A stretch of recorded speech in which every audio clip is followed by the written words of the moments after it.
हरि ओम। श्री गुरुभ्यो नमः। स्वागत है आप सभी का आज के इस व्याख्यान में। हम सभी लोग अष्टाध्यायी काशिका व्याख्या के साथ अध्ययन प्रारंभ किए हैं। कल इसके पहले भाग में हम लोगों ने क्यों व्याकरण पढ़ना चाहिए, व्याकरण किसे कहते हैं, ये सारी बातें जानी थी। आज कल मंगलाचरण के साथ साथ हमने थोड़ा सा विषय प्रारंभ किया था। फिर जब मैं घर गया, क्योंकि कल थोड़ा सा जुकाम इत्यादि भी था, तो कभी कभी जुकाम में उतनी बुद्धि नहीं काम करती है, तो मुझे लगा कि अभी किसी भी विषय से किसी के जुड़ाव होने में मुख्य कारण होता है अनुबंध चतुष्टय। यदि अनुबंध चतुष्टय ठीक ठाक बता दिया जाए तो व्यक्ति की रुचि उस पर स्वतः हो जाती है। इसलिए अधिकारी, विषय, संबंध, प्रयोजन इत्यादि सब कुछ निर्देश करते हुए फिर विषय में चला जाए। आज हम लोग यथासंभव अयोन, ऋग, एवं, एवोच इत्यादि सूत्रों के अर्थों को भी जानने का प्रयास करेंगे। तो व्याकरण में जो एकदम मूलभूत है, जिसको कहते हैं बीज, बीज डालना हम लोग आज से प्रारंभ करेंगे। तो ये क्या है कि अधिकारी कौन है इसका। तो यद्यपि व्याकरण का अधिकारी जो शास्त्रनिष्ठ व्यक्ति है, जो व्यक्ति संस्कृत के शास्त्रों में निष्ठा रखता है और शास्त्रों का अध्ययन करना चाहता है, वह व्यक्ति अधिकारी है। इस पर मीमांसा और की जाए तो बहुत कुछ है, पर फिर भी मैं अपनी दृष्टि से जो यह अपना अध्यापन करना प्रारंभ किया हूँ, उस दृष्टि से मैं कहूँ कि इसका अधिकारी कौन है, कौन इसको पढ़ सकता है। तो किसी भी आयु वर्ग का जो शुद्ध हिंदी समझ सकता हो, जो संस्कृत में रुचि रखता हो, तथा जो संस्कृत व्याकरण को समझने के बाद हमारे शास्त्रों में क्या ज्ञान निहित है यह समझने की इच्छा रखता हो, जो संस्कृत में निहित ज्ञान राशि को समझने के लिए उसकी चाबी खोज रहा हो। इसमें विषय क्या है? विषय तो हम लोग पर्याप्त मात्रा में जान ही गए हैं, यह व्याकरण विषय है। व्याकरण में इसमें प्रारंभ से लेकर के अयुण से लेकर अ सूत्र तक का हम अध्ययन करेंगे, जिसमें शब्द राशि कैसे बनती है, कैसे कैसे क्या क्या शब्द निष्पन्न होते हैं, ये सारी बातें हम लोग जानेंगे। इस विषय का और इस ग्रंथ का प्रतिपाद्य प्रतिपादक भाव संबंध होगा, और क्यों पढ़ें ये सारा प्रयोजन हम लोग कल संकेत कर चुके हैं। ठीक है, तो अब आए यदि हम, तो व्याकरण का शरीर क्या है, वृत्ति, भाष्य इत्यादि बातों को हम लोगों ने कल जाना था। आज आगे बढ़ते हैं। तो मंगलाचरण में जो अथ है, ये यहाँ अथ शब्दानुशासनम, यह मंगलाचरण अर्थ क्या निपात है, और ऐसा कहा है। पर अधेत्ययम शब्दः अधिकारार्थः प्रयुज्यते। अथ ये जो शब्द है यह किस लिए प्रयुक्त किया जाता है? अधिकार के लिए, अधिकारार्थः, ये भाष्यकार का मत है। तो अधिकार भी हो गया, किसी विषय को अधिकृत किया गया है, किसी विषय का मंगलाचरण हो रहा है, यह बात स्वयं समझ सकते हैं। ठीक है, तो अब ये तो बात हो गई अथ की। फिर हम लोग शब्दानुशासनम, शब्द का क्या तात्पर्य, शब्दानुशासनम का अर्थ क्या है ना, ये हम लोगों ने जाना था। तो शब्दानुशासनम अनुशिष्यन्ते शब्दाः अनेन इति, अनुशासन किया जाता है शब्दों का जिसके द्वारा वह अनुशासन है, वो शब्दानुशासन है, जिसके द्वारा शब्दों का अनुशासन किया जाता। अनुशासन किया जाना मतलब कि शब्द की साधुता संपादित करना। ठीक है, शब्द सही है या नहीं है यह जानना अनुशासन कहलाता है। किन शब्दों का अनुशासन होगा, तो इस पर उत्तर दिया था लौकिका नाम वैदिका नाम। ये सारी बातें हम लोगों ने कल जानी थी, है ना। अब ये प्रश्न क्या है कि शब्दानुशासन का प्रकार क्या होगा, तो उत्सर्ग अपवाद शैली द्वारा। उत्सर्ग मतलब सामान्य नियम, अपवाद मतलब विशेष नियम। कल हमने उस पर भी बताया था कि कुछ सामान्य नियम बता देंगे, कुछ विशेष नियम बता देंगे। सभी ब्राह्मणों को दही दो, कौंडिन्य को तक्र दो, ऐसा नियम बता देंगे, तो उसी से अपने आप कुछ सामान्य विशेष नियम बनाते बनाते चल जाएगा। अब फिर वर्णों के उपदेश का प्रयोजन क्या है?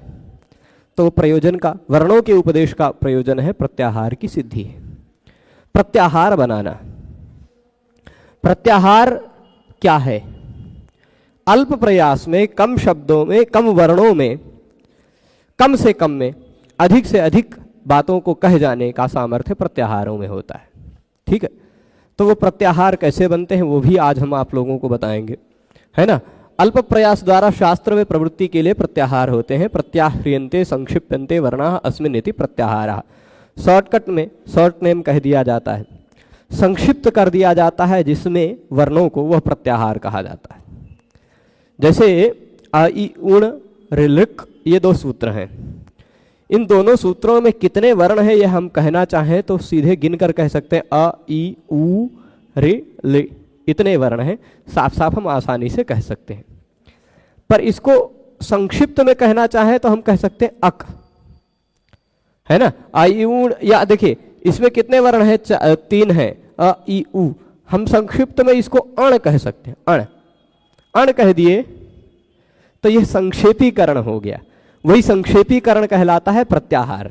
ठीक है, तो प्रत्याह्रियन्ते संक्षिप्यन्ते वर्णाः, प्रत्याहृत किए जाते हैं, संक्षिप्त किए जाते हैं वर्ण जिसके द्वारा वह प्रत्याहार है। और प्रत्याहारों के लिए ही वर्णों का उपदेश किया गया है। किसी भी भाषा की सबसे छोटी इकाई होती है, सबसे मूलभूत इकाई होती है, बीजभूत इकाई होती। छोटी का मतलब ये मत समझिएगा कि छोटी मतलब छोटी, वट वृक्ष का बीज बहुत छोटा होता है, उसमें काल शक्ति पर आश्रित होकर देखा जाए तो उसमें कितने वट वृक्ष और कितने बीज उसमें निहित हैं यह काल ही जानता है ना। तो इसलिए ये बीज हैं, वर्ण जो है किसी भी भाषा के बीजभूत हैं, तो वर्णों का उपदेश इसलिए भी किया जाता है।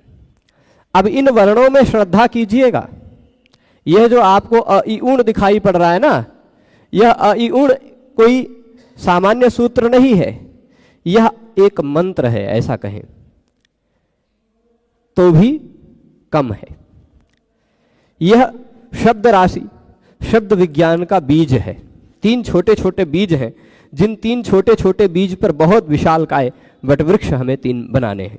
ठीक है, तो अ इ उ ये 3 वर्ण पहले देखिए, ये काशिका शैली यहां से प्रारंभ हो रही है, काशिका वृत्ति है। ये जो इतने संस्कृत में लिखा हुआ है, आप संस्कृत भाषा पढ़कर समझेंगे, बहुत सरल शैली से ये व्याख्या की गई है और आप आसानी से समझेंगे। संस्कृत भाषा के माध्यम से भी मैं थोड़ा बहुत बताऊंगा और हिंदी तो हमारा चलता ही रहेगा। ठीक है, तो अब देखिए अ इ उण ये सूत्र है, पहला सूत्र। इसके विषय में कहानी मिलती है नंदिकेश्वर कारिका में। नंदिकेश्वर नाम के एक समीक्षक हुए हैं जिन्होंने अपनी कारिका में पहले ही श्लोक में नृत्तावसाने नटराज राजो ननाद ढक्काम नवपंचवारम उद्धर्तु कामः सनकादि सिद्धान एतद विमर्शे शिवसूत्र जालम, ये हमने सुना होगा। ये नंदिकेश्वर कारिका के पहली कारिका है। उसके बाद उन्होंने कारिकाओं में अय उण इत्यादि सूत्रों की व्याख्या भी की है। उनके अनुसार अय उण का क्या अर्थ है, ये आप नंदिकेश्वर कारिका बहुत बड़ा ग्रंथ नहीं है, ऑनलाइन स्रोत पर उपलब्ध है, 100 से भी बहुत कम श्लोक है, वह आप देख करके पढ़ सकते हैं रुचि हो तो।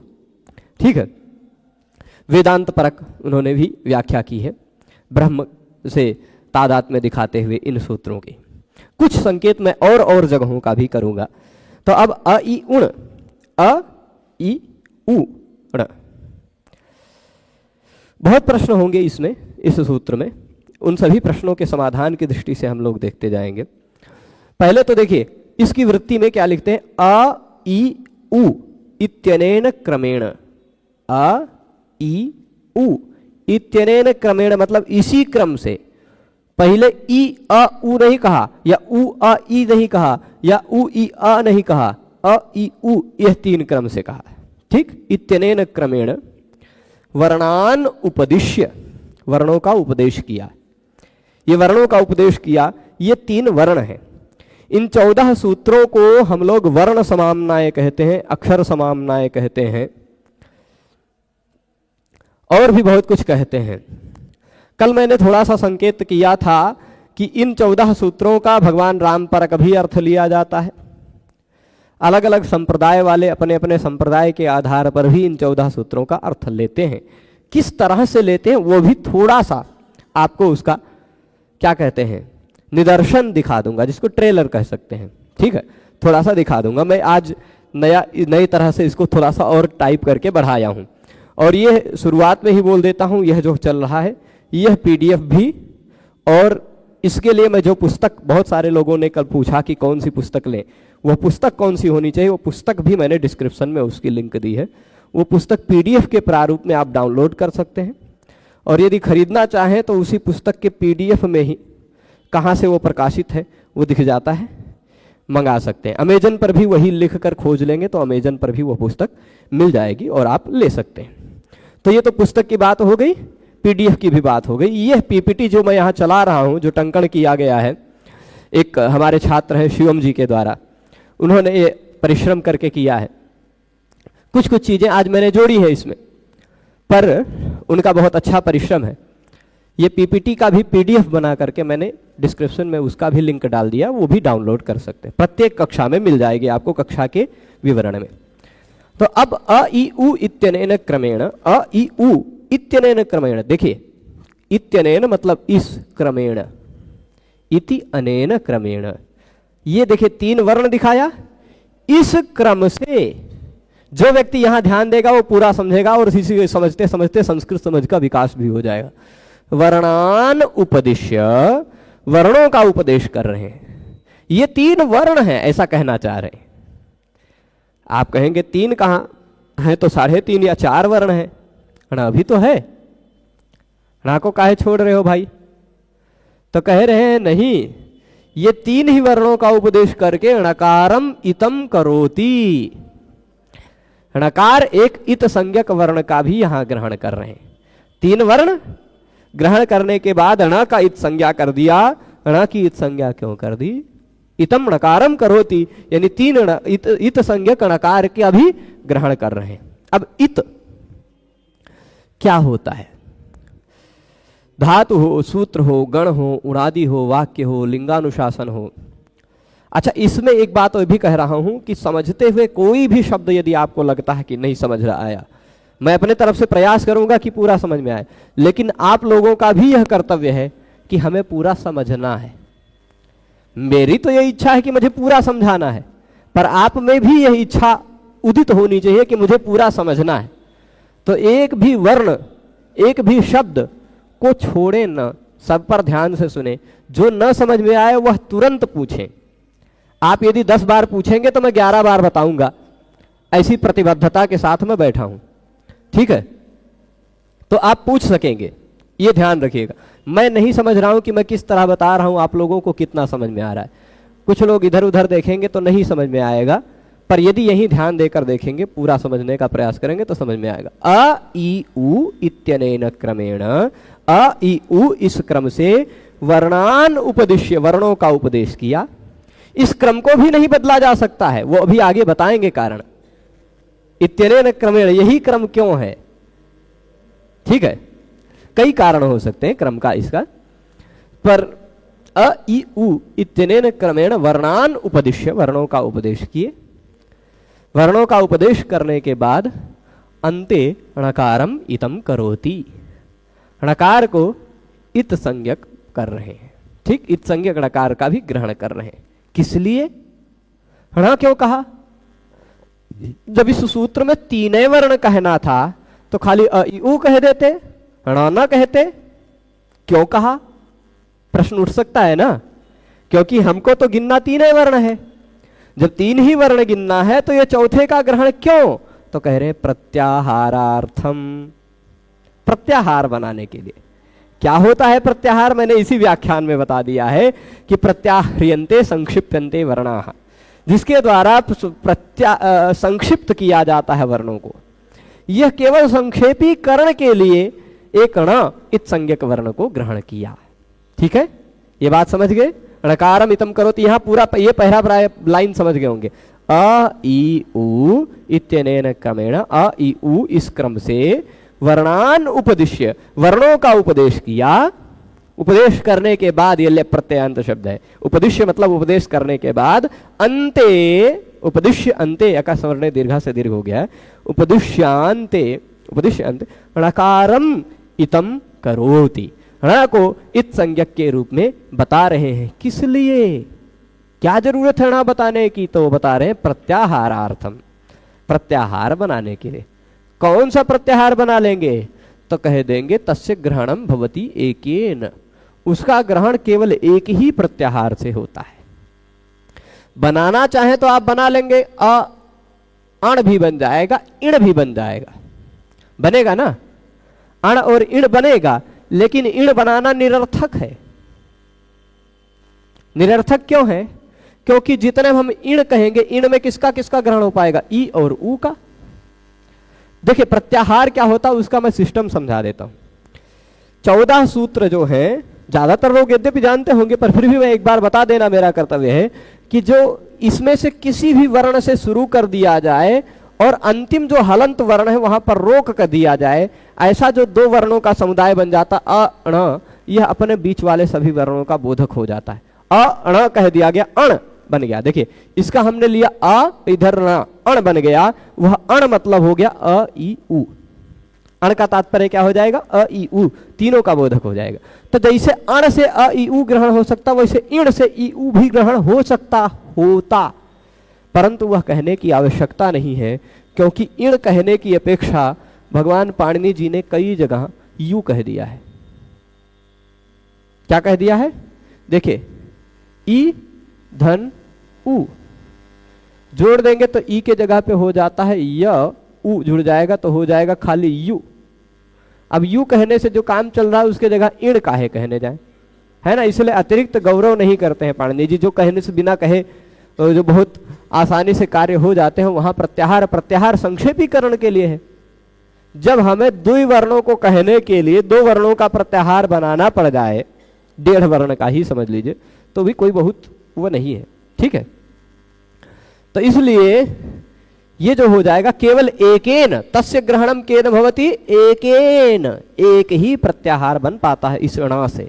ण किस लिए है, प्रत्याहार बनाने के लिए। किस लिए है ण, इस सूत्र में कितने वर्ण हैं, 3 वर्ण हैं।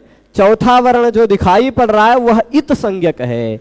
वह किस लिए है, तो प्रत्याहार बनाने के लिए है। वह प्रत्याहार कौन सा बनेगा, एक ही बनेगा, एकेन ग्रहणम तस्य भवति, एक से इस ण का ग्रहण होता है। अ के साथ इस ण का ग्रहण हो जाएगा, वह अण बन जाएगा। अणो प्रगृह्यस्य अनुनासिकः उरण रपरः इत्यादि सूत्रों में वह अण ग्रहित है। ये भी यहां लिख देते हैं, देखो एक से ग्रहण होता है। देखो क्या बता रहे हैं, उरण रपरः इति अकारेण। उरण में जो अण दिखाई पड़ रहा, उह अण रपरः, उह अण, अण जो दिखाई पड़ रहा है ना, वह अण अ, ये वाला है, ठीक। अब जब हम लोग उरण रपरः पढ़ेंगे तो उह मतलब री के स्थान पर अण यानी अ ई उ हो रहा हो तो वह रपर हो जाता है, यानी वह अर इर उर हो जाता है। यह उरण रपरः जब हम लोग पढ़ेंगे तब समझेंगे, अभी खाली संक्षेप में। तो वह जो ग्रहण है वह ग्रहण एक प्रत्याहार से होता है। वो प्रत्याहार कौन सा है, जो उरण रपरः में अकार के साथ लिखा हुआ है, अकारेण, इति अकारेण, इति अकारेण, इत्यकारेण जो लिखा हुआ है, इसका मतलब क्या है, इति धन अकारेण। उरण रपरः सूत्र में जो अकार के साथ उस अणा का ग्रहण किया गया है, अण में अणा दिखाई पड़ रहा है ना, अणा का ग्रहण किया अकार के साथ, है ना, अकार के साथ ग्रहण किया हुआ है ना। ऐसे ही अण अप्रगृह्यस्य अनुनासिकः, और हाँ अनुदित सवर्ण से चा प्रत्यय में है अण, लेकिन वह अण दूसरा वाला है। वह जब अनुदित सवर्ण से चा प्रत्यय समझाएंगे तब समझाएंगे, है ना, या लण सूत्र समझाएंगे तब समझाएंगे उसको। तो अब ह्रस्वम अवर्णम प्रयोगे संवृतम, एक नया विषय आ रहा है। यह विषय मैंने लघु सिद्धांत कौमुदी पढ़ाते समय भी तुल्यास्य प्रयत्नम सवर्णम के संग में लगभग संकेत किया था, है ना। देखिए आप जब कभी भी ह्रस्व अवर्ण या दीर्घ अवर्ण का प्रयोग करते होंगे तो आपको दोनों में अंतर दिखाई पड़ता होगा। अ आ, है ना। अ बोलने में कम मुंह खुलता है, आ बोलने में थोड़ा सा ज्यादा खुल जाता है ना। यद्यपि इन दोनों का उच्चारण स्थान एक है, कंठ, कंठ से ही सीधे इसका भी उच्चारण होता अ आ। जीभ को हमें कुछ नहीं करना पड़ता है, जैसे छ टाठा डढाना में जीभ अलग अलग जगह पर लाना ले जाना पड़ता है ना। वैसे ही अ आ बोलने में जीभ ऐसे फ्लैट खड़ी रहती है, सीधी, है ना। और अ आ दोनों बोल लेते हैं, बोलने में उच्चारण स्थान नहीं बदलता पर प्रयत्न बदल जाता है, प्रयत्न बदल जाता है ना। अ संवृत है, आ विवृत हो गया, है ना। तो ये कह रहे हैं जो ह्रस्व अवर्ण है, यदि यहां सूत्र में तो ह्रस्व अवर्ण कहा, ठीक है। अब आप समझ लीजिए ये जो ह्रस्व अवर्ण है ना, यह एक वर्ण नहीं है, आपको एक दिखाई पड़ रहा है। भविष्य में हम लोग जानेंगे ये एक नहीं, ये 18 है। कितने हैं ये हम जानेंगे, यहो 18 है, यहो 18 है। यहां खाली 3 वर्ण नहीं लिखे हुए हैं इस सूत्र में, इसको जोड़ लिया जाए तो 3.5 वर्ण है कुल मिलाकर। आधा अणा अणा आधा ही माना जाता है, अर्धमात्रिक, 3.5 मात्रा वाले, मतलब 4 वर्ण है कुल मिलाकर। फिर भी 3.5 मात्रा के ये जो दिखाई पड़ रहे हैं 4 वर्ण, ये 4 वर्ण नहीं, कुल मिलाकर के कितने हैं? 55 वर्ण है। 18 18 18 और 1, ठीक है। तो इसलिए ये जो अ है ना, यह अ ह्रस्व अवर्ण जो है, ह्रस्व ही, ये अ जो होता है 6 प्रकार का ह्रस्व होता है, 6 प्रकार का दीर्घ होता है और 6 प्रकार का प्लुत मान लीजिए ऐसा होता है। आ लिखकर भी कुछ लोग लिखते हैं, या ऐसे ही अ लिखकर ही लिख देते हैं कुछ लोग, ठीक है। अच्छा, यहां थोड़ा सा ऊपर कर देते हैं, है ना। तो अब ये जो दिखाई पड़ रहा है आपको 3 प्रकार का, ये जो छोटा वाला ह्रस्व 6 प्रकार का है, ये 6 प्रकार का जो ह्रस्व अ है, इसका उच्चारण हम लोग ऐसे करते, अ मुंह कम खोलते संवृत है। ह्रस्वम अवर्णम, ह्रस्व अवर्ण जो है वह प्रयोगे संवृतम, प्रयोग करने में ही केवल संवृत है, बोलने में ही केवल संवृत है।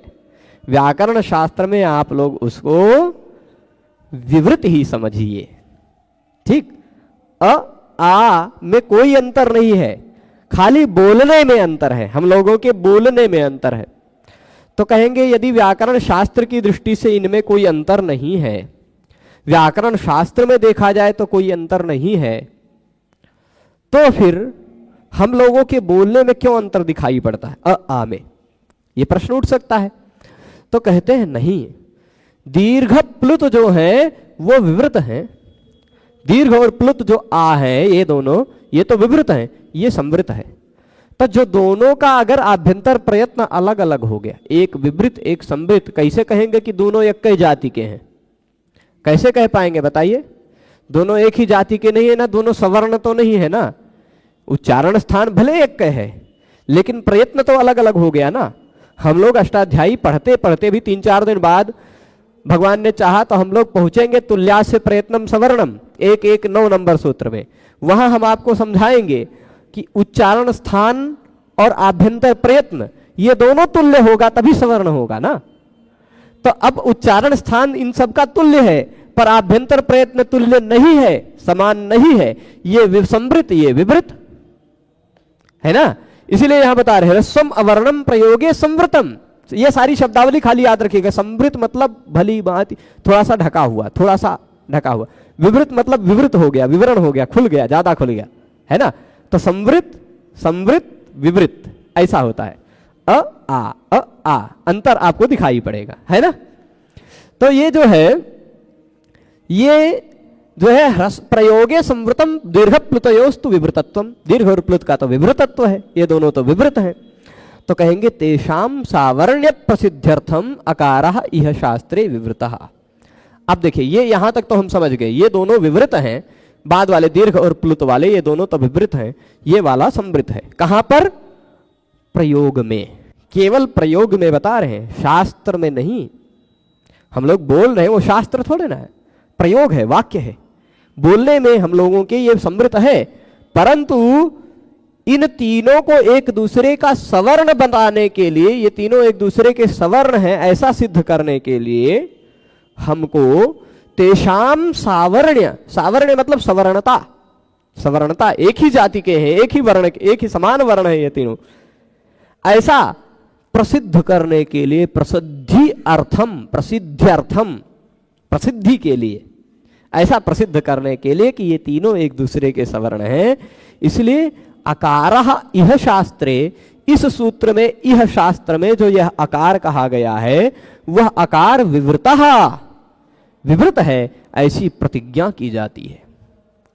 बोलने में हम सबके प्रयोग में भले ही यह जो आकार है ह्रस्व अवर्ण, वह बोलने में प्रयोग में भले संवृत है, लेकिन यहां ह्रस्व आकार जो है वह विवृत है, ऐसी प्रतिज्ञा की जाती है। क्यों, क्या आवश्यकता है विवृत बनाने की? तो ये समझ रहे पूरी बात, जो ना समझे वो बताएंगे। भाई स्वाभाविक बात है, यदि दोनों का प्रयत्न अलग अलग है, दोनों को बोलने की प्रक्रिया अलग अलग है थोड़ी सी, तो ये दोनों एक दूसरे के सवर्ण कैसे होंगे? दोनों एक दूसरे के सवर्ण कैसे होंगे, है ना? तो अभी जब ऐसे दोनों एक दूसरे के सवर्ण नहीं होंगे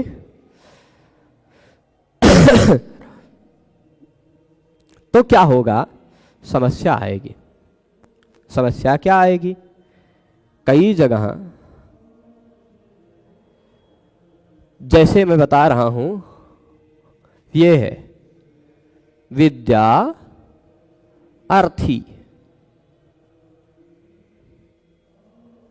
यहां है बड़ा आ, यहां है छोटा आ, ये दोनों सवर्ण नहीं हैं, तो कैसे हम अकह सवर्ण दीर्घा से दीर्घ करके विद्यार्थी बना पाएंगे? ये दोनों एक दूसरे के सवर्ण होने जरूरी है ना, आ, ये दोनों एक दूसरे के सवर्ण हो तभी तो ये काम होगा। तो दोनों को एक दूसरे का सवर्ण बनाने के लिए हमें दोनों को एक ही उच्चारण स्थान वाला और एक ही प्रयत्न वाला मानना पड़ेगा, क्योंकि जिनका उच्चारण स्थान और प्रयत्न दोनों एक ही है वही सवर्ण है, अन्य कोई सवर्ण नहीं है। बात समझ रहे? तो इस आधार पर बोलने में तो हमें साफ साफ लग रहा आ अंतर है बोलने में, इसलिए कह रहे हैं प्रयोग में तो भले ही यह संवृत है ह्रस्व आ, अन्य जो दीर्घ प्लुत है वो विवृत है, लेकिन फिर भी यह जो ह्रस्व आकार है यह इस शास्त्र में विवृत है, ऐसी प्रतिज्ञा की जाती है। ठीक है? तो जब यदि शास्त्र, व्याकरण शास्त्र कहता है कि अविवृत है, तो हम लोग काहे संवृत प्रयोग करते हैं? क्यों करते हैं बताइए? हम लोगों को भी ऐसे आ जैसे बोलते हैं आ, वैसे बोल देना चाहिए। आ बोलते हैं जितना मुंह खोल के आ, उतने खुले में बोलना चाहिए। ऐसा होता है क्या? नहीं। तो इसलिए वह समझाने के लिए एक बात समझ लीजिएगा, आएगा, ये सारी बातें बाद में आएंगी, विस्तार से आएंगी। संक्षेप में मैं संकेत कर रहा हूं कि व्याकरण शास्त्र में सबसे असिद्ध सूत्र है अंतिम सूत्र। व्याकरण शास्त्र को, जो पाणिनि जी का 8 अध्याय वाला व्याकरण शास्त्र है ना, 8 अध्यायों वाला, मैं यहां लिख देता हूं, उस 8 अध्याय वाला व्याकरण में हम लोग 8 अध्याय हैं, 8 अध्याय में हर एक अध्याय में 4-4 पाद हैं, 8 चौक 32 पाद। ठीक, 8 चौक 32 पाद। तो अष्टाध्यायी को हम 2 भागों में बांटते हैं, एक तरफ 29 पाद, एक तरफ 3 पाद। ठीक, 29 + 3 ऐसा बांटिए। 29 पाद जो है यानी 7 अध्याय पूरा, 7 चौक 28, और 8वें अध्याय का पहला पाद, ये 29 पाद हो गए कुल, है ना। 29 पाद एक तरफ ले लीजिए और 3 पाद, अंतिम अध्याय के अंतिम 3 पाद जो है वह एक तरफ है। ये जो 3 पाद है ये थोड़ा डेंजर जोन है, समझ लीजिए। ये 3 पाद के सूत्र असिद्ध सूत्र माने जाते हैं। इन 3 पादों के सूत्रों ने क्या क्या कार्य किया, यह इस 29 पाद के सूत्रों को व्याकरण शास्त्र में नहीं पता चलेगा। ठीक है, इस 3 पाद के, अंतिम 3 पाद के सूत्रों ने जो कोई भी कार्य किया है वह कार्य इस 29 पाद के सूत्रों को नहीं पता चलेगा। इन सबके दृष्टि में वह कार्य हुआ ही नहीं है। ठीक है, ये बात समझिएगा। अच्छा, इस 3 पाद में भी, ये 3 पाद जो है ना, ये समझ लीजिए कि ऐसी जगह अपना गुप्त संस्था बनाकर रह रहे हैं कि ये लोग जो कुछ भी व्याकरण में कार्य करते हैं वह कार्य लोक में होता हुआ दिखाई पड़ता है, लेकिन व्याकरण में उससे पहले के 29 पाद वाले नहीं जान पाते कि ये काम हो गया। ठीक है, ऐसा सिस्टम है। और इस 3 पाद में भी जो लगभग 400-500 सूत्र हैं, उन सभी सूत्रों में 400-500 तो नहीं होंगे और कम ही होंगे, अंतिम में 68 ही है और उससे पहले गिनना पड़ेगा, पर जो भी सूत्र हैं अंतिम 3 चरणों में, वो उतने सूत्र, लगभग 300 के आसपास सूत्र होंगे, वो जितने भी हैं वो सभी सूत्र एक दूसरे के प्रति असिद्ध हैं। पहले के सूत्र ने क्या कार्य किया वो बाद वाला सूत्र जान पाएगा, लेकिन बाद वाले के सूत्र ने क्या कार्य किया वो पहले वाले कोई सूत्र नहीं जान पाएंगे। ठीक है, इस आधार पर हम ये कह सकते हैं कि अष्टाध्यायी का सबसे अंतिम अध्याय 8वां अध्याय के सबसे अंतिम पाद, चौथे पाद का सबसे अंतिम सूत्र लगभग 68वां या 66वां, कितने नंबर पर है देख लीजिए, लिखा है कहां, 68, हाँ 68 नंबर सूत्र। यह सूत्र सबसे अंतिम सूत्र है। इस सूत्र ने जो काम किया वो खाली इसी सूत्र को पता है और हम लोगों को पता है। व्याकरण के इसके सिवाय लगभग बाकी बचे जो 4000 सूत्र हैं वो सारे सूत्रों को पता ही नहीं चला कि यह काम हो गया है कि नहीं। बात समझ रहे हैं ना, कि व्याकरण में यह सूत्र सबसे अंतिम सूत्र है। कैसा सूत्र है? सबसे अंतिम सूत्र है। इस सबसे अंतिम सूत्र ने क्या कार्य किया वह व्याकरण में इससे पहले के किसी भी सूत्र को नहीं पता चलेगा। तो इस सूत्र ने क्या कर दिया भाई? तो कहेंगे इस सूत्र ने जो विवृत आ था उसको समृत कर डाला। ठीक है, आप पूरे व्याकरण में विवृत है, लेकिन अंतिम सूत्र ने कहा नहीं भाई, आ को समृत मानो। विवृत आकार जो है वह समृत हो जाता, विवृत अ के जगह पे समृत अ हो जाया करता है। पर विवृत अ के जगह पे समृत अ हो जाया करता है, ये हम लोगों को तो पता है, पर व्याकरण में ही अन्य इससे पहले के सूत्रों को नहीं पता है। तो व्याकरण में अन्य सूत्रों की दृष्टि में ह्रस्व अ भी विवृत है, हम लोगों की दृष्टि में, प्रयोग की दृष्टि में समृत है। यही समाधान है। समझ रहे हैं ना, बात समझ रहे? तो यहां आप देखिए ये कह रहे हैं कि इस शास्त्र में विवृत कहा गया है ह्रस्व अ, पर प्रयोग करने के लिए तस्य प्रयोगार्थम, उसके प्रयोग के लिए अ यह जो अंतिम सूत्र है विवृत अ के जगह पे समृत अ हो जाया करता है। यह जो सूत्र है यह शास्त्रांते प्रत्यापत्ति ही करिष्यते, शास्त्र के अंत में उसकी प्रत्यापत्ति कर दी जाएगी, यानी समृत विवृत आ को समृत आ बना दिया जाएगा शास्त्र के अंतिम वचन में, जिससे शास्त्र के और किसी सूत्र को पता ही नहीं चलेगा कि ह्रस्व अ समृत है। शास्त्र के सभी सूत्रों को यही पता है कि ह्रस्व अ विवृत है।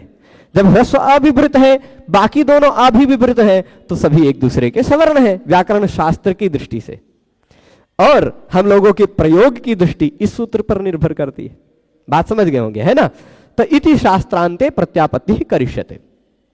चलिए अब इसको जो हिंदी व्याख्या में वो जो पुस्तक है उस पुस्तक में से ही कुछ स्कैन कर करके टाइप किया है, देख लीजिएगा। अ इ उ ये जो 3 वर्ण है क्रम से उपदेश किया, फिर प्रत्याहारार्थ कण इत्संज्ञक किया गया। बात समझ गए, ये सूत्र का सार अभी तक। इस णकार के साथ अण प्रत्याहार सिद्ध होता है। आई उण में अ लिया, ण लिया, अण प्रत्याहार सिद्ध हुआ कि नहीं?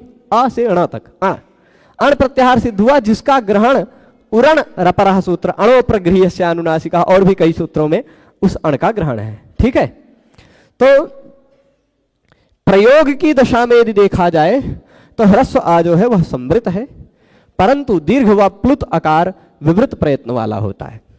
ठीक है, अब विशेष बात है, कुछ विशेष बातें हैं कि देखिए ये रहा अ, ये रहा ई उ ण। अब देखिए सामान्य नियम के आधार पर अ धन ई बराबर हो जाना चाहिए ए, संधि हो जानी चाहिए ना। और ए के बाद फिर उ, तो ए धन उ जोड़ेंगे उ, तो ए के जगह पे हो जाएगा एचो यवायावह, से अय आदेश होकर उसमें ऐसा बन जाएगा, तो बन जाएगा अयुण। अब बताइए कि ऐसा अयुण लिखना ठीक है कि ऐसा अयुण लिखना ठीक? ठीक, बताइए। तो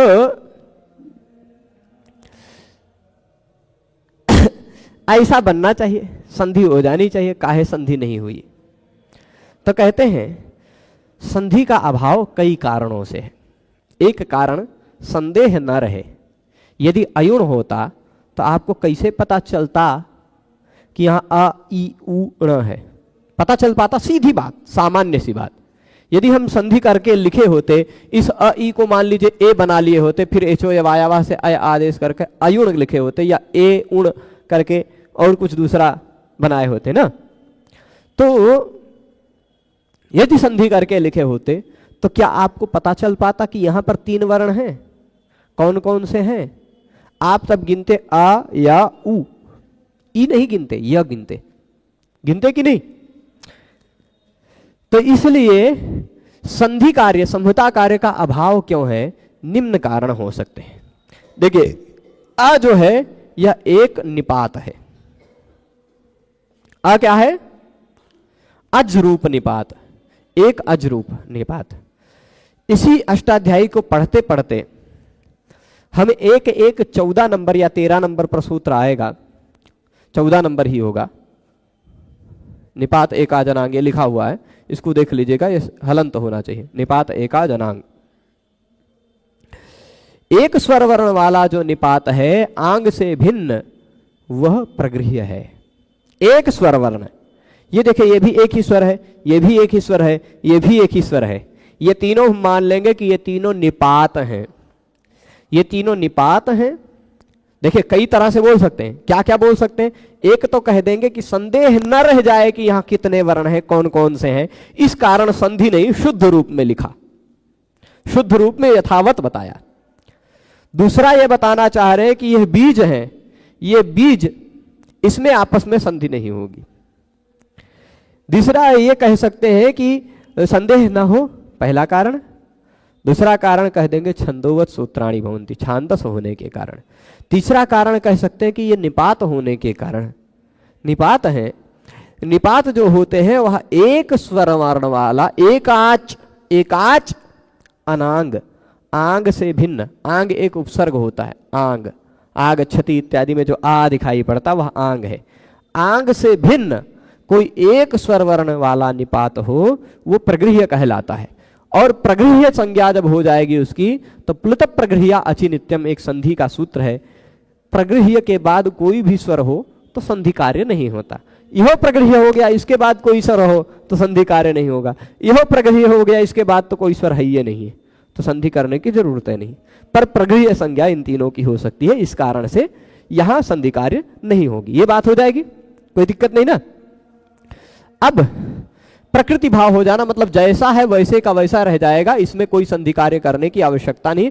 अथवा ऐसा भी कह सकते हैं कि इन्हीं 14 सूत्रों के आधार पर, एक और भी कहते हैं, इन्हीं 14 सूत्रों के आधार पर प्रत्याहार बनते हैं और उन प्रत्याहारों के आधार पर अन्य सूत्र बनते हैं। तो जो सूत्र है आद गुण अवर्णात अचि परे पूर्व परयो गुण एकादेशा स्यात्, जो आद गुणा इत्यादि गुण करने वाले हैं, एचो यावा इत्यादि आयाव करने वाले हैं, वो सब इन्हीं सूत्रों के आधार पर बने हुए हैं। इन पर वो सूत्र नहीं लगेंगे, ऐसा भी कह सकते हैं कुछ लोग। ये कुछ विद्वानों के मीमांसा, मैंने अलग अलग लोगों का जो जो मत सुना है वो बता रहा हूं खाली, ठीक है। अथवा ये देखिए, ये बात ये भी लिखी इन्होंने कि आचार्य ने स्पष्टार्थ प्रत्याहार सूत्रों में संहिता कार्य नहीं किया, स्पष्टता के लिए, कि स्पष्ट पता चले कि कौन कौन से वर्ण है, इसलिए संधि नहीं किया, ठीक है। एक तो निपात संहिता कार्य करने से उपजीव्य विरोध होगा। उपजीव्य विरोध का तात्पर्य क्या है? देखिए, सारे प्रत्याहार इन्हीं पर बनते हैं, इन्हीं के आधार पर सारे प्रत्याहार इन पर उपजीव्य मतलब इन पर आश्रित है और इन्हीं पर कार्य करने लग जाएंगे, इन्हीं का विरोध करने लग जाएंगे। तो सारे सूत्र, इस सूत्र ये सबके मूल में है, इन पर कोई सूत्र नहीं लगेगा, ये कहना चाह रहे हैं, ठीक है। तो उपजीव्य विरोध होगा। अब प्रश्न उठता है कि क्या अ ई उ इसके क्रम में कोई परिवर्तन संभव है? क्या हम ई उ आ कर दें या ई आ उ कर दें? तो कहेंगे नहीं। परिवर्तन इसलिए संभव नहीं है क्योंकि अण के द्वारा अ ई उ तीनों का ग्रहण हो सके। अण कहें तो तीनों का ग्रहण हो जाए, और जब हम इण कहें तो आ का ग्रहण ना हो। इण कहें तो आ का ग्रहण ना हो, आ के सिवाय अन्य वर्णों का ग्रहण हो। ई उ ऋ ए ओ ऐ औ हा या व र ल, है ना? कह सकते हैं कि नहीं? तो इण कहने से अ हट जाए, आ का ग्रहण। और जब हम ऊण कहें, ऊण उण भी जाता, उ रे ली ए ओ ऐ औ ह य व र लण तक जाता है उण, है ना? तो उ रे ली ए ओ ऐ औ ह य व र ल जो इतने वर्ण हैं, इसमें अ ई का ग्रहण ना हो सके, इसलिए उण प्रत्याहार में अगर हम इसके क्रम को बदलते तो उण प्रत्याहार में आ भी आने लग जाता कि नहीं? उण प्रत्याहार में ई भी आने लग जाता, इण में आ आने लग जाता। इसलिए जो कोई भी है उसके क्रम को हम लोग थोड़ा सा भी आगे पीछे नहीं कर सकते। बात स्पष्ट है? स्पष्ट प्रतिव्यक्त हो रहा है, समझ में आ रहा है ना? अब देखिए, कुछ मैं एक संकेत कर दे रहा हूं, खाली आपकी रुचि होगी तो भविष्य में पढ़िएगा। एक सिद्धांत मिलता है, अमंत्रम अक्षरं नास्ति नास्ति मूलम अनौषधम अयोग्य पुरुषो नास्ति योजकस्तत्र दुर्लभः।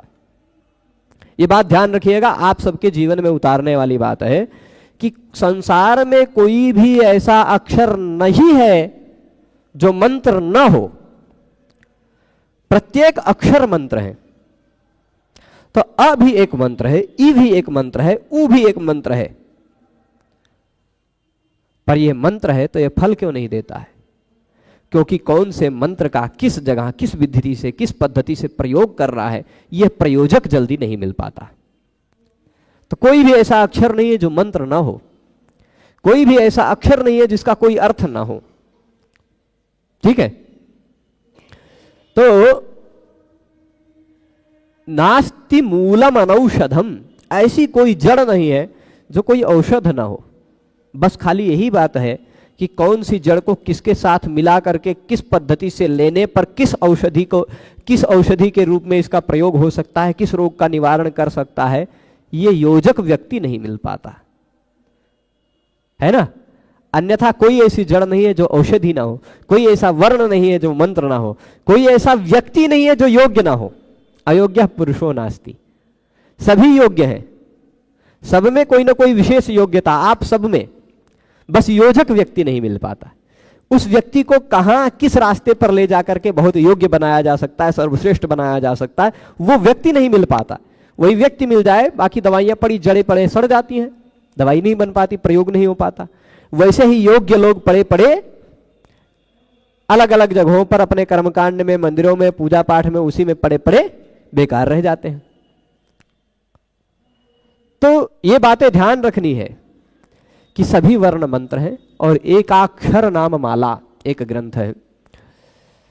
अक्षर समामनाय पर पुरी के शंकराचार्य जी ने भी कुछ ग्रंथ लिखा, उसका नाम नहीं याद आ रहा है, पर है लिखा उन्होंने भी। रामभद्राचार्य जी ने भी अच्छी व्याख्या की है इसकी, जो प्रशंसनीय है, वो उस मामले में प्रशंसा करनी चाहिए। तो अब ये मैं खाली आज इसको एकाक्षर नाम माला से अन्य कुछ संदर्भों से खोज खोज कर उसके श्लोक लिख के ले आया हूं। देखिए, अ जो है ना, आ का अर्थ विष्णु है। प्रणव का अर्थ जब हम चिंतन करते हैं, ओमकार का क्या अर्थ है, प्रणव का क्या अर्थ है, तो प्रणव के अर्थ का चिंतन करते हुए मांडूक्य उपनिषद में भी अकार उकार मकार इति, अकार मात्रा जो है वह सत्व की मात्रा है, सात्विक मात्रा है, और सत्व गुण के प्रधान अधिष्ठाता देवता भगवान विष्णु है ना? मांडूक्य उपनिषद में भी यह संकेत मिलता है। और अकारो विष्णु रुद्दिष्ट उकारस्तु महेश्वरः मकारेणोच्यते ब्रह्मा, है ना? ऐसा प्रणव के अर्थ में निर्देश किया गया है। तो अकारो विष्णुरुद्दिष्ट उकारस्तु महेश्वरः मकारेणोच्यते ब्रह्मा, ऐसा करके बताया गया है। तो ब्रह्मा विष्णु महेश ये तीनों ओम में निहित हैं। ऐसा ओम में जैसे बताया गया है वैसे हम यहां भी बताएंगे अ इ उण में भी वह तीनों निहित हैं। अब कहेंगे अयुण और ओम में, तो ओम प्रणव जो है वह अत्यंत लघु है, पर प्रणव के ही बीज से ये तीन बीज हम अलग अलग निकाल लेंगे, अनग बीज निकाल लेंगे और उसी बीज से पूरा प्रपंच बनता है। एक एक बीज से बहुत कुछ निकल सकता है। तो वैसे अयुण में आपको 4 बीज छोटे छोटे दिखाई पड़ रहे, अ इ उ ण। इन चारों का 4 स्वतंत्र अर्थ है। क्या अर्थ है? तो कहेंगे अकारो विष्णु रुद्दिष्ट, अकार के रूप में विष्णु भगवान कहेंगे।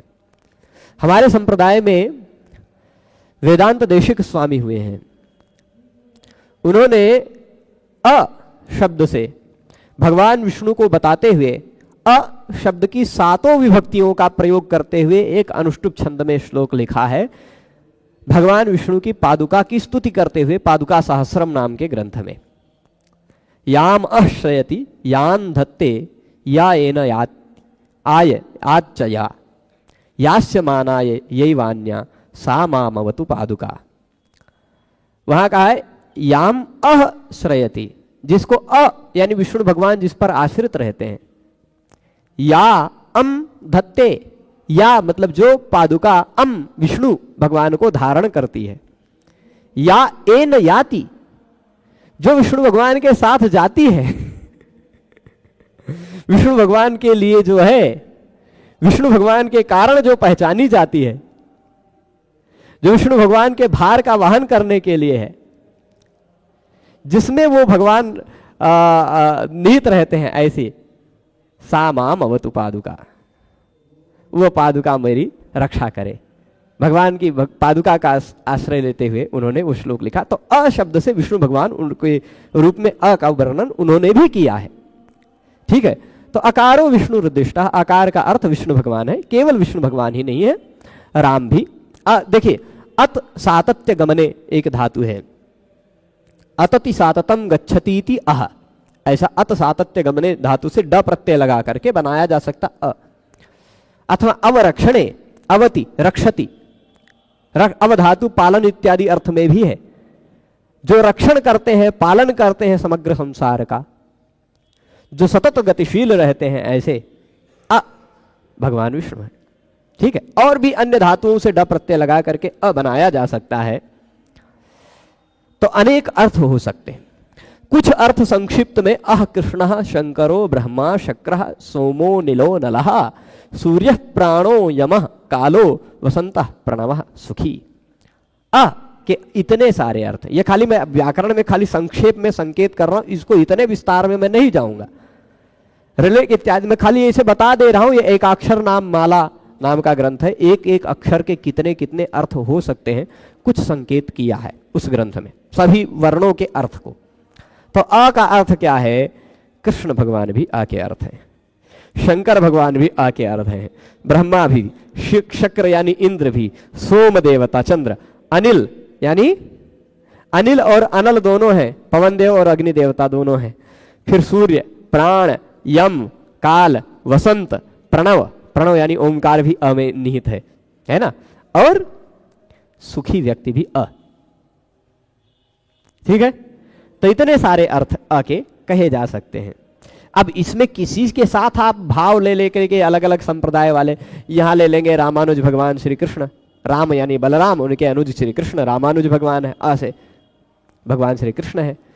और कृष्ण भगवान आ गए तो कृष्ण भगवान के परिकरों में ई से अस्य अपत्यम पुमान इह, आ के जो पुत्र है वो ई हो गए। जैसे दशरथस्य अपत्यम पुमान दाशरथी बनेगा ना, वैसे अस्य अपत्यम पुमान इह हो जाएगा। तो अत ईय सूत्र से ईय प्रत्यय लगाकर बनाएंगे। तो आ के जो पुत्र है वो ई है। आ के पुत्र कौन है? श्री कृष्ण भगवान के पुत्र प्रद्युम्न, इसलिए कामदेव ई शब्द से कहा गया। प्रद्युम्न कामदेव के ही अवतार है ना, इह कामः, ई शब्द से काम अर्थ लिया जाता है, क्योंकि श्री कृष्ण भगवान। अब हम सबके क्या कहते हैं, अर्चा अवतार में जो हम लोग अपने पद्धति से अर्चा करते हैं, है ना, उसमें प्रद्युम्न, अनिरुद्ध, उन सब का भी महत्व है।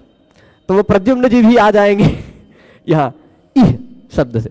पर फिर भी यहाँ इह कामः स्थाणुरिंद्रोर को वरुण पादपो द्विजः द्विपः शुचि श्रीमानजो बालो विरिंचि कृत्तिका सुतः।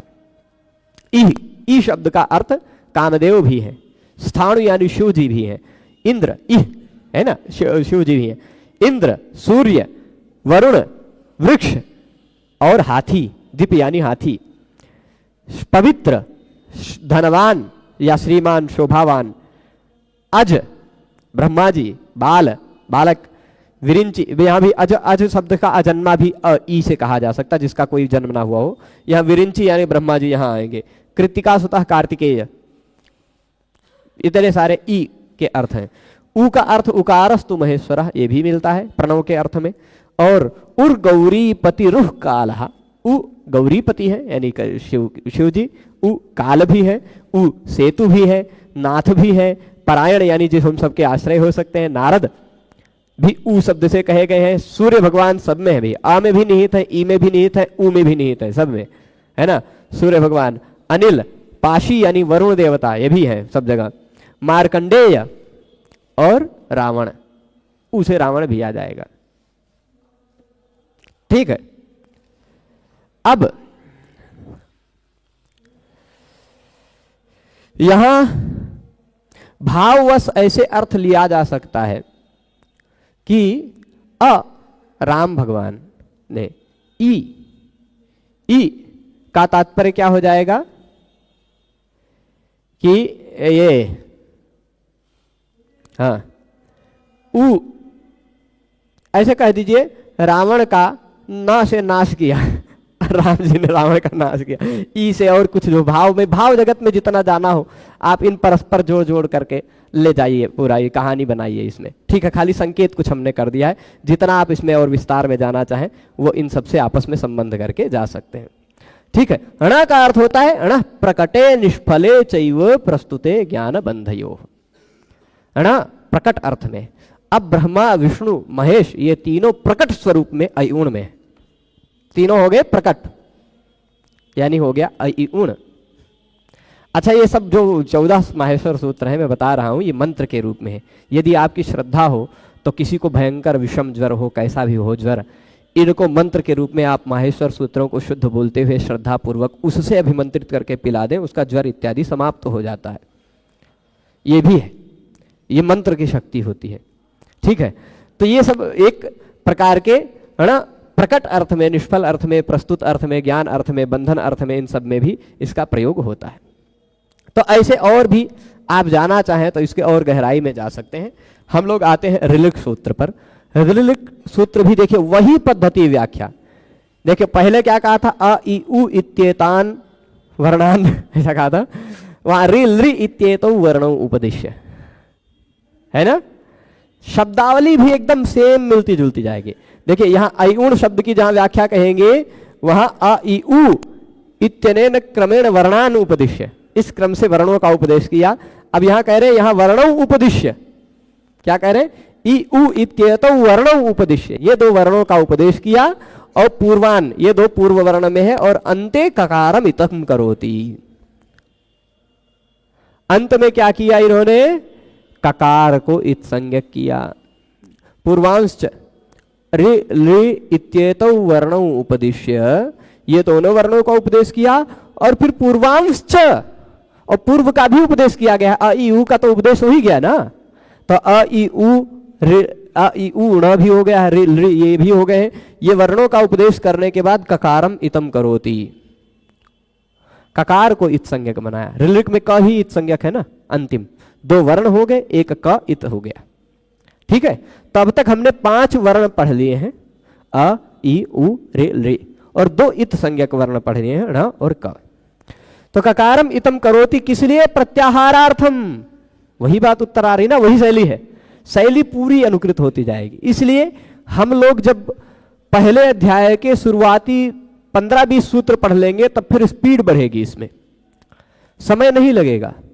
ऐसा भी समय आएगा कि हम लोग एक एक दिन में 8-8, 10-10 सूत्र भी पढ़ेंगे और समझेंगे क्योंकि सब जब ये क्या है, ये मूल है, जड़ है। पहला अध्याय यदि आप बढ़िया से तैयार कर लिए तो बाकी के अध्याय आप पढ़ते जाएंगे, समझ में आता जाएगा, पढ़ते जाएंगे, समझ में आता जाएगा, ऐसा होगा। पर जो संबंध एक दूसरे से जुड़ता जाएगा वो जोड़ते चलेंगे हम लोग। तो ये दोनों वर्णों को उपदेश किया और पूर्वांश और पूर्व के वर्णों का भी उपदेश हो ही चुका है। अंत में इन सभी वर्णों के अंत में ककारम इतम करोति प्रत्याहारार्थम, ककार को इत संज्ञक के रूप में बनाया। किस लिए बनाया? प्रत्याहार के लिए बनाया। ठीक है। तस्य ग्रहणम भवति त्रिभिः, यह का ग्रहण जो होता है वो 3 वर्णों के साथ ग्रहण होता है। अक, अक, इक, उक। अक, अ के साथ भी उसका ग्रहण हो जाता है, अका सवर्ण दीर्घ, इक, इको गुण वृद्धि, और उक उगितश्च, है ना। उक उग बन गया, जैसे वाक वाग बन जाता है, वाक ईस वागीस, वैसे उक इतः उगितः बन गया है ना, वैसे ही। तो अक, इक, उक, ये 3 वर्णों के साथ अ, है ना। देखिए अका सवर्ण दीर्घा में अकार के साथ उसका ग्रहण हो गया, अक बन गया। इको गुण वृद्धि इति इकारेण, यहां इकार के साथ उसका ग्रहण हो गया, इको बन गया। उगितश्च में उकार के साथ, 3 के साथ उसका ग्रहण होकर 3 प्रत्याहार बन सकते। तो हमने 2 सूत्र पढ़े, 4 प्रत्याहार पढ़ लिए, 5 वर्ण पढ़ लिए, 2 इत संज्ञक वर्ण भी पढ़ लिए ना। अभी री का अर्थों में और भी बहुत सारी बातें हैं। री को कहा, पर ली के ऊपर ही सीधे महाभाष्य भी पढ़ेंगे तो किसी के और ऊपर आक्षेप नहीं, खाली ली से ही सीधे शुरू किया व्याख्या करना। तो ये बातें जो ऋलिक में ली की बात है उसमें यदृच्छा, अशक्तिज, अनुकरण, प्लुति इत्यादि जो विषय हैं उन विषयों को हम लोग कल पढ़ेंगे। अभी समय होता है कुछ प्रश्नों को देख लेते हैं। कोई लिंक नहीं आई, हमारा सब छूट गया, यूट्यूब पर भी नहीं, कोई नोटिफिकेशन नहीं आया। चलिए तब हम क्या करें, आपका पूरा छूट गया, आप प्रारंभ से इस वीडियो को बैक करके फिर से देख सकते हैं। तो चलिए, जो शास्त्रीय विद्यार्थी पढ़ना चाहते हैं वो पढ़ सकते हैं बिल्कुल। तो एक ही कमेंट अनेक बार नहीं, 67 नंबर का है, ठीक है। गुरुजी आज कोई लिंक नहीं आया, ठीक है। जो भी लोग लिंक के बारे में कहते हैं, यदि आप सब जगह, मैं अपने तरफ से सब जगह प्रयास करता हूं, आग्रह भी कर रहा हूं, कुछ थोड़ी छोटी छोटी 2-3 सूचनाएं हैं। मेरे पास बहुत फोन आ रहे हैं इस बीच में कि कब पढ़ाते हैं, कितने बजे से पढ़ाते हैं, सारी सूचनाएं मैं अपने तरफ से दे रखा हूं। पर कुछ लोगों को अधूरी सूचनाएं मिलने के कारण लोग पता नहीं कहां कहां से नंबर ला करके बहुत फ़ोन करते हैं। आग्रह है, निवेदन है कि मैं उसके उत्तर में और बहुत सारा काम उसके अतिरिक्त समय में, जितने समय में आप फ़ोन करते हैं आपको उत्तर देना पड़ता है, उस समय में मैं कुछ और अतिरिक्त समाज सेवा का कार्य कर सकता हूँ, कुछ और लोगों के लिए कर सकता हूँ, एक एक व्यक्ति के लिए। और जब मैं अपने तरफ से प्रयास यही करता हूँ कि अधिकाधिक सूचनाएं सबको सार्वजनिक रूप में मिल जाए। फेसबुक पर भी इसलिए लाइव है, यूट्यूब पर भी लाइव है, और ये इसके साथ साथ संस्कृत गंगा चैनल पर भी इसको अपलोड किया जाएगा। साथ ही साथ जगत गुरु भगवान के हमारे चैनल पर भी ये जाएगा। तो ये कई जगह पर ये सब कुछ उपलब्ध होगा। क्रमशः आप देखें, जिसका भी छूट गया है कोई बात नहीं, आप प्लेलिस्ट में जाएंगे, इसी चैनल पर उपलब्ध हो जाएगा। ठीक है, ये वीडियो हमेशा के लिए रहेगा और 9 तारीख के बाद इस चैनल पर कोई ऐड भी नहीं आएगा। ठीक है, तो अभी थोड़ा सा 9 तारीख के बाद क्यों बंद होगा, वो जब हम बंद करने लगेंगे तो उसका कारण बताएंगे। ठीक है, अभी आज इस विषय को यहीं रोकते हैं। सभी लोग पूरे व्याख्यान में जुड़े रहे, उसके लिए सभी को बहुत बहुत धन्यवाद। नमो नमः।